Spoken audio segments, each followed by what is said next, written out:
Homeless girl married to 71-year-old millionaire to care for his child. But a week later she was shocked by what she saw. The sun cast long shadows over the sleepy streets of Maplewood, a town where every corner seemed to echo tales of disparity. On one side of town, sprawling mansions sat on manicured lawns, with gleaming cars parked in circular driveways. On the other, rundown houses lined the cracked pavement, their chipped paint and sagging porches testaments to the struggles of those living inside. Among these struggling homes stood a modest, weather-worn shack at the end of a dead-end street. Inside, 21-year-old Ellie tried to stretch the last can of soup into a meal for her siblings. The small room was a patchwork of mismatched furniture, dimly lit by a single bulb swaying from the ceiling. The faint sound of her younger brother coughing in the next room added to the weight pressing on her shoulders.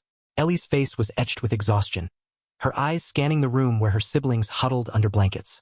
She had dropped out of college to care for them after their parents' untimely deaths in a car accident, and the burden of unpaid bills, eviction notices, and hungry mouths gnawed at her spirit daily. Yet, she clung to a fierce determination, a spark that hadn't been extinguished by the hardships. One evening, as Ellie walked home from her part-time job at a diner, a sleek black car pulled up beside her. The tinted window rolled down, revealing a man whose presence exuded wealth and authority. 71-year-old Malcolm Kane was a well-known figure in town, a reclusive millionaire who rarely ventured outside his gated estate. "Miss Daniels," he said, his voice smooth yet commanding. Ellie froze, clutching her threadbare coat tighter around her. How did he know her name? "I've heard of your situation," he continued, his piercing gray eyes scanning her. "And I have a proposition." Ellie's instincts screamed to walk away, but curiosity and desperation rooted her in place. What could a man like Malcolm Kane possibly want from her?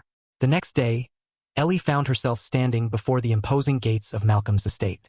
The sprawling mansion loomed in the distance, its Gothic architecture both awe-inspiring and intimidating.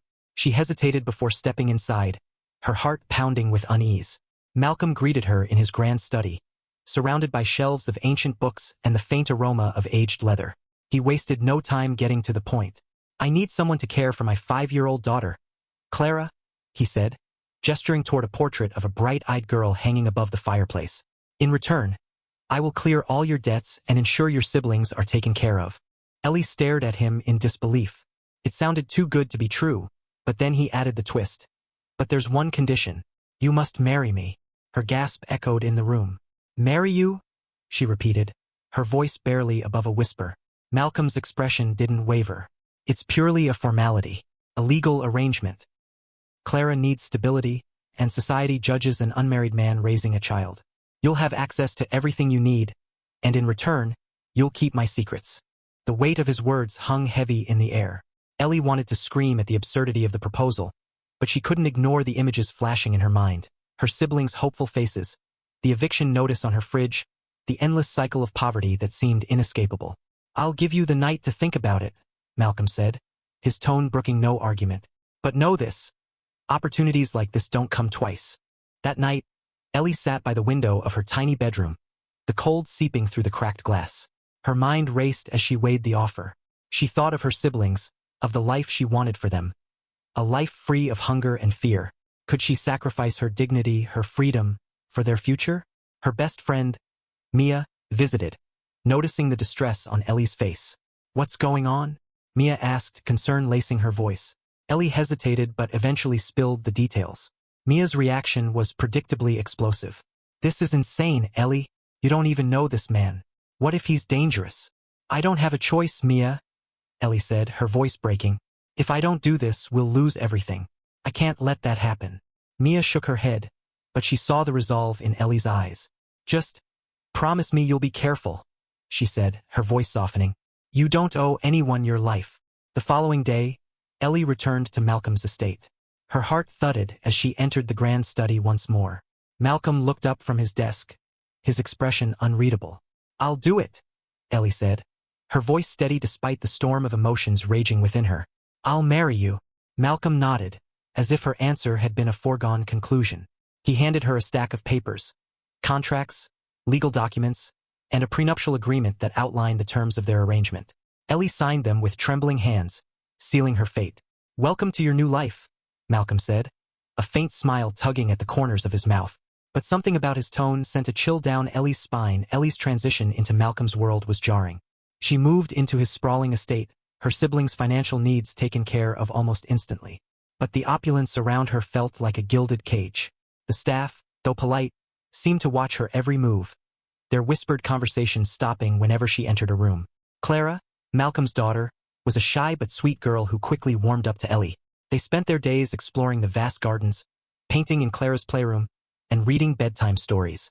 Ellie found solace in Clara's innocent laughter, but the rest of the house felt steeped in mystery. One evening, while exploring the library, Ellie stumbled upon a locked drawer in Malcolm's desk. Her curiosity burned, but the sound of approaching footsteps made her step away. She turned to see Malcolm standing in the doorway, his expression unreadable. "Some doors are better left closed," he said, his voice calm but firm. Ellie nodded, but the warning lingered in her mind. The first week of their arrangement passed in a haze of luxury and unease. Malcolm's interactions with Ellie were cordial but distant, as though he were more interested in controlling her than connecting with her. The staff remained an enigma, their loyalty to Malcolm unquestionable. But Ellie couldn't shake the feeling that something was amiss. The whispers, the locked doors, the unspoken rules. All of it hinted at a truth lurking beneath the surface. And as the days passed, she realized she wasn't just part of a transaction. She was stepping into a web of secrets that could unravel everything she thought she knew. One night, as Ellie tucked Clara into bed, the little girl looked up at her with wide, tearful eyes. "Ellie," Clara whispered, clutching her blanket, "do you think the ghosts will come tonight?" Ellie froze, her heart pounding. "Ghosts? What do you mean?" Clara glanced toward the door, her voice barely audible. "Daddy says not to tell, but they always come when it's dark." Ellie sat at the edge of her bed, her hands trembling as she held a picture of her siblings. The deal with Malcolm lingered in her mind like a storm cloud. Her instincts screamed to run, but the faces of her younger brother and sister kept pulling her back. If she walked away, how would she explain it to them? How could she live with their hunger, their eviction? Her siblings, unaware of the true nature of Malcolm's offer, were ecstatic when she told them about the opportunity. "You mean we'll have enough money for school supplies and food every day?" her brother James asked, his voice filled with wonder. Ellie nodded, swallowing the lump in her throat. "Yes, James, everything's going to be fine." Their joy was a knife to her chest, a reminder of what she was trading for their happiness. Mia, however, was less convinced. "This isn't right, Ellie," she argued. "Marrying someone you don't love just to survive. It's not fair to you." "It's not about fairness, Mia," Ellie snapped, the weight of her decision making her voice sharp. "It's about survival. I can't afford to think about myself right now." Mia's silence was heavy, but her eyes reflected the fear Ellie tried so hard to ignore. The wedding was a muted affair, held in Malcolm's private study with only a handful of witnesses. Ellie wore a simple white dress Malcolm had chosen, its elegance clashing with the emptiness she felt inside. He stood beside her, his expression composed, as though this were a business deal rather than a union. When the officiant pronounced them husband and wife, Malcolm gave a curt nod. "Welcome to your new life," he said, his voice devoid of warmth. That evening, Ellie moved into the estate. The mansion was a labyrinth of cold marble floors, towering ceilings, and rooms filled with priceless antiques. It should have been dazzling, but it felt hollow, as if the walls themselves held their breath. The staff greeted her with polite indifference, their eyes lingering on her a moment too long before they turned away. The housekeeper, Mrs. Grayson, gave a thin smile as she handed Ellie a key. "This opens your bedroom," she said. "But not all doors are for you, Mrs. Kane. Remember that." Her words sent a shiver down Ellie's spine. In the following days, Ellie tried to settle into her new role. She spent most of her time with Clara, whose giggles brought a rare warmth to the mansion. But even Clara's innocent presence couldn't mask the unsettling elements Ellie began to notice. The portraits in the main hall were particularly haunting. Each depicted a woman with striking features, their painted eyes seeming to follow Ellie wherever she moved. "Who are they?" she asked Mrs. Grayson one afternoon. The housekeeper's smile didn't reach her eyes. "Mr. Kane's late wife and his mother. They were significant in his life." Late wife. The words hung in the air, heavy with implication. Malcolm had never mentioned Clara's mother, and Ellie couldn't help but wonder about her fate. Ellie also noticed locked doors throughout the estate, some of which seemed to hide secrets. Once, she tried turning the handle of one such door, only for Malcolm's voice to startle her from behind. "Curiosity can be dangerous, Ellie," he said, his tone mild but with an undercurrent of warning. One night, as Ellie struggled to sleep, she decided to explore the library. The room was vast, with floor-to-ceiling shelves lined with books that smelled of age and secrets. As she browsed, her hand brushed against a small drawer in the desk. To her surprise, it wasn't locked. Inside, she found a bundle of letters tied with a faded red ribbon. The handwriting was delicate, almost lyrical, and the contents sent chills down her spine. The letters were addressed to Malcolm from a woman named Evelyn, Clara's mother. The tone of the letters shifted from affectionate to desperate, detailing her fear of Malcolm and her growing isolation. The final letter was particularly haunting. "I can't do this anymore, Malcolm. This house is a prison. And you are not the man I thought you were." Ellie's hands shook as she put the letters back. Was this why Evelyn was no longer here? What had happened to her? The staff's cryptic warnings and the eerie atmosphere of the estate weighed heavily on Ellie. She overheard snippets of conversation, fragments that hinted at Malcolm's dark history. Just like Evelyn, another one trapped in the web. She has no idea what she's signed up for. The whispers only deepened Ellie's unease. She began to notice peculiar behaviors from Malcolm as well. He often disappeared into his study for hours, emerging with a distant look in his eyes. When she asked him about it, he deflected with vague answers. "You have everything you need," he said one evening over dinner. "Why do you insist on digging into things that don't concern you?" Ellie's frustration grew, but she held her tongue. Clara needed her, and her siblings were finally safe. For now, she could endure the secrets. Ellie's breaking point came one stormy night, when Clara had a nightmare. As Ellie comforted the girl, Clara murmured something that chilled her. "Daddy said Mommy left because she wasn't strong enough. Will you leave too?" Ellie's heart ached. "I'm not going anywhere, sweetheart." After Clara fell asleep, Ellie returned to the library, driven by an unshakable need for answers. She searched every drawer and cabinet, eventually finding a hidden compartment in the desk. Inside was a leather-bound journal. The journal was Malcolm's, and its pages revealed a man consumed by revenge. He wrote about a betrayal by someone close to him, though the details were vague. What caught Ellie's attention were the passages about her own family. "They took everything from me," one entry read. "They will pay even if it takes years. Their bloodline will suffer as mine has." Ellie's blood ran cold. Was she part of some twisted plan? Had Malcolm married her not out of necessity, but as part of a vendetta against her family? Ellie's world tilted as she processed the revelations. She confronted Malcolm the next morning, her voice trembling with rage. "What is this, Malcolm? What did my family ever do to you?" Malcolm's expression darkened, and for the first time, Ellie saw a flicker of vulnerability. "It's not what you think," he said, his voice low. "But it's not something you need to worry about." His evasiveness only fueled Ellie's anger. "You've been using me this entire time, haven't you?" Malcolm's silence was answer enough as Ellie stormed out of his study. She bumped into Mrs. Grayson, who looked at her with pity. "You're in over your head, dear," the housekeeper said softly. "This house has ruined stronger women than you. If I were you, I'd leave before it's too late." Ellie's breath caught. "What do you mean?" Mrs. Grayson hesitated, then shook her head. "Some things are better left buried. But you should know. Not everyone in this house wants you here." That night, as Ellie lay awake, she heard the faint sound of footsteps outside her door. She held her breath, her heart pounding. The footsteps stopped, and a shadow appeared beneath the doorframe. She waited for what felt like an eternity, but no one entered. The shadow lingered for a moment before retreating, leaving Ellie in a state of terror. Ellie's determination to uncover the truth reached a boiling point.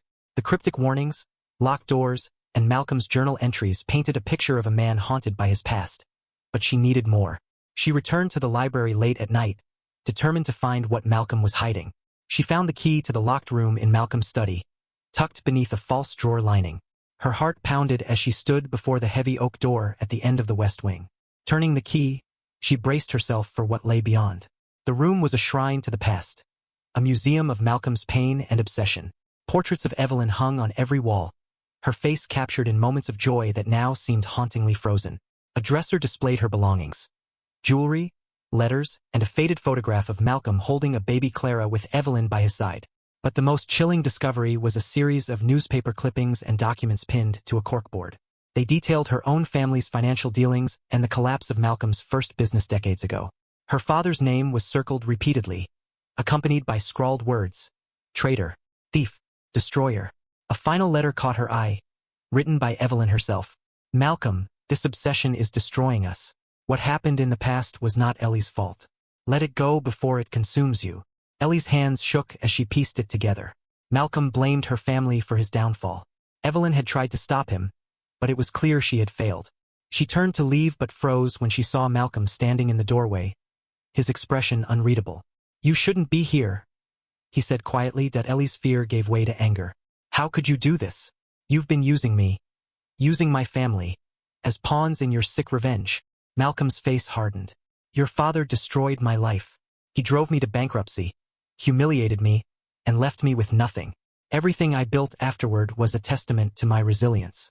And now, I'm ensuring your family pays for what they took. By ruining my life in return?" Ellie spat. "Do you hear yourself?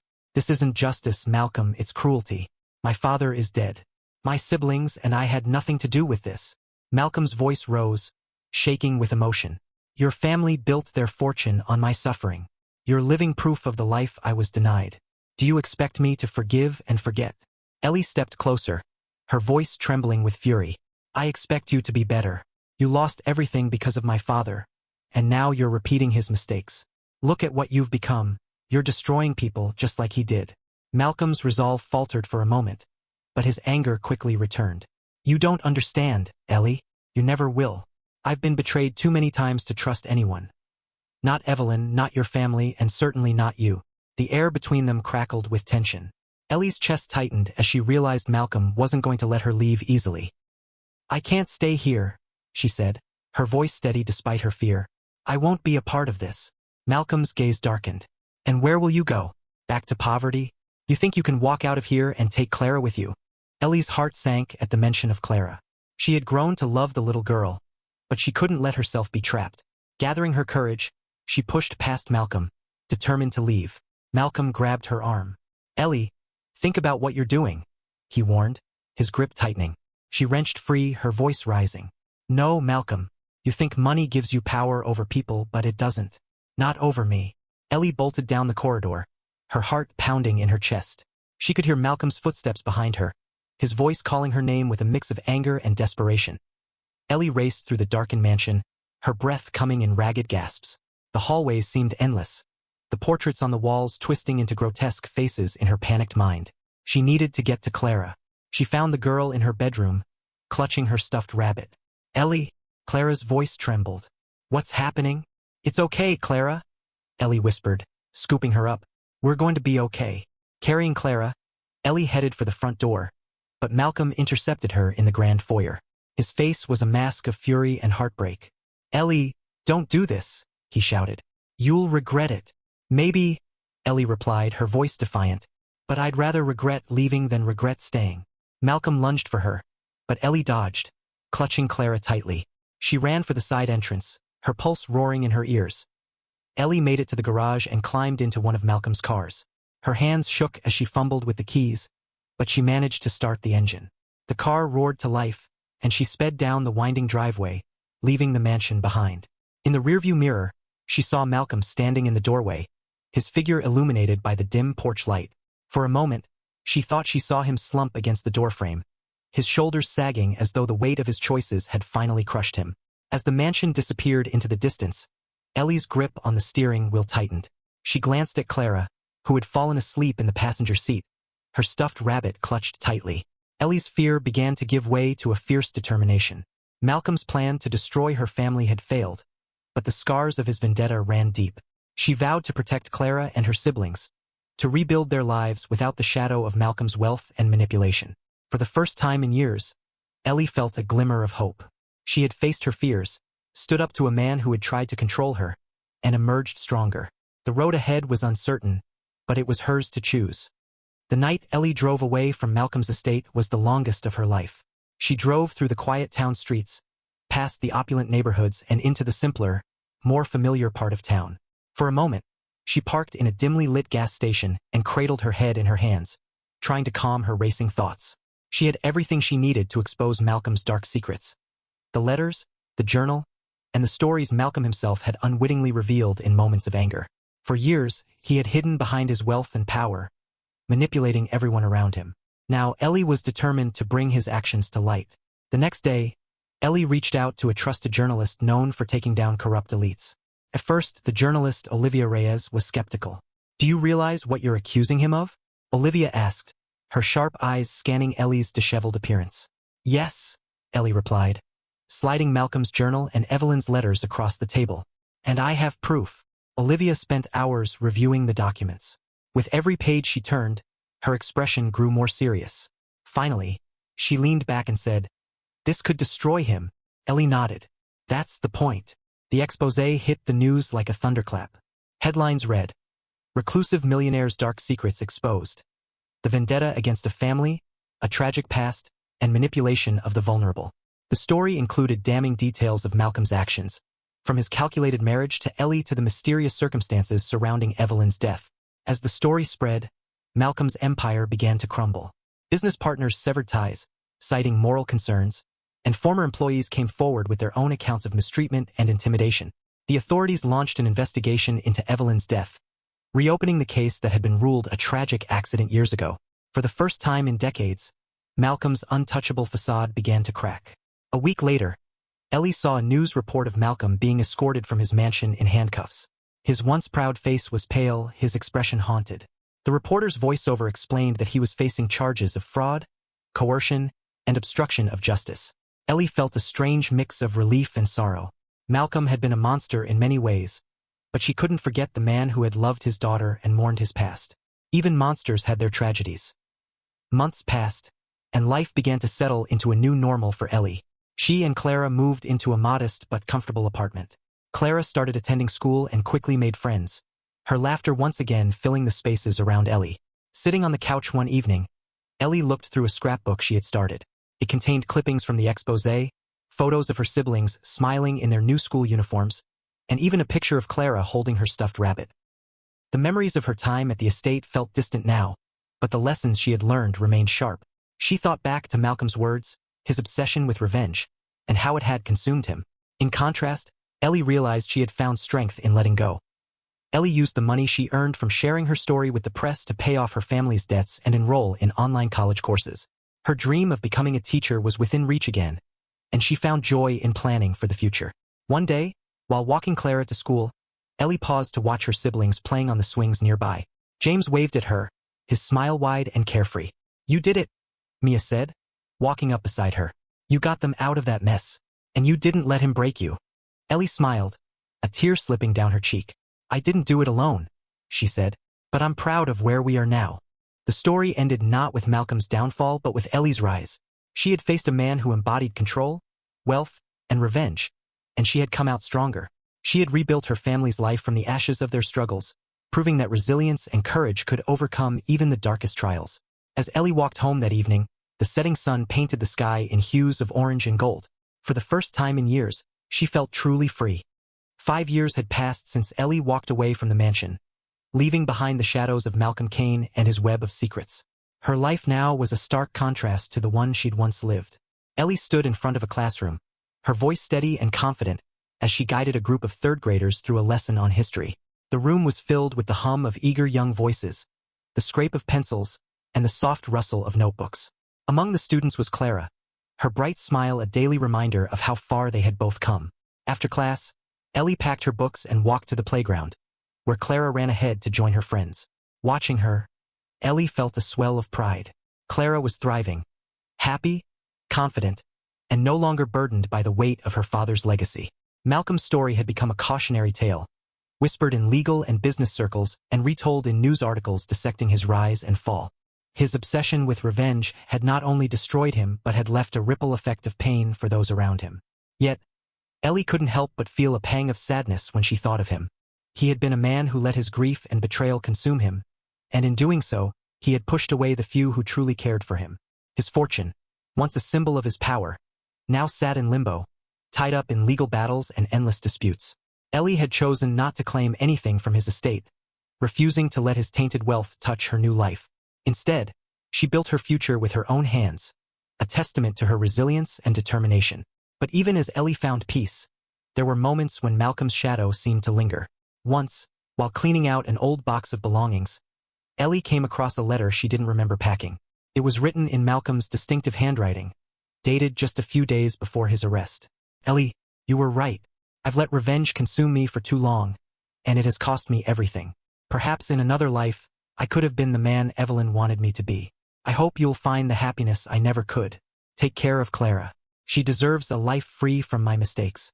Ellie stared at the letter, her emotions a swirl of sadness, relief, and unease. Had Malcolm truly let go of his vendetta in the end, or was this just another piece of his manipulative puzzle? The faint sound of Clara's laughter pulled her back to the present. Folding the letter, Ellie placed it in a drawer and closed it firmly. Some questions, she decided, were better left unanswered. As the sun dipped below the horizon, casting golden light across the playground, Ellie knew she had finally reclaimed her life. The road ahead was hers to chart, free of the shadows of her past. But every now and then, in the quiet of the evening, she would feel a chill, a fleeting sense that some part of Malcolm's influence still lingered, watching from the edges of her new world. She had learned, however, that even shadows could not dim the light she had found within herself.